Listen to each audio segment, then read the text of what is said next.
আসসালামু আলাইকুম বন্ধুরা, সেরার সাথে রান্নাঘরে সবাইকে স্বাগতম। আজকে প্রচুর গরম পড়েছে, তাই ভাবলাম আমরা শরবত বানাই। এখানে আমি 2 চামচ মতো দুধ নিয়ে নিয়েছি। এখন শরবতটা বানানোর জন্য এখানে আমি পানি নিয়ে নিয়েছি। দেখতেই পাচ্ছেন আজকে অনেক গরম পড়েছে, মানে খুব গরম।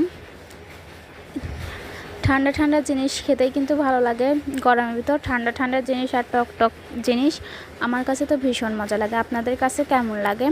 আমি এখন শরবতটা বানানোর জন্য এখানে কিছুটা গুড় দিয়ে দিচ্ছি। আপনারা চাইলে চিনি দিয়েও বানাতে পারেন, কিন্তু আজকে আমি চিনি দিয়ে বানাবো না, তাই আমি এখন গুড় দিয়েই বানাবো।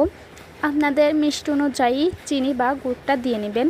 এখন আমি ওই তোতমাটা দিয়ে দিব, যেইটা আমি আগে থেকে ভিজিয়ে রাখছিলাম। এর মধ্যে আমি লেবু দিয়ে দিব, লেবুটা দিলে ভালো লাগে। এখন আমি শরবতটা ঠান্ডা করার জন্য এখানে আমি কিছু পরিমাণ বরফ নিয়ে নিয়েছি। দেখতেই পাচ্ছেন আমার ঠান্ডা ঠান্ডা শরবত রেডি। খেতে তো কিন্তু খুব মজা লাগে। আপনারাও চাইলে এই গরমে এভাবে বানাতে পারেন। আল্লাহ হাফেজ।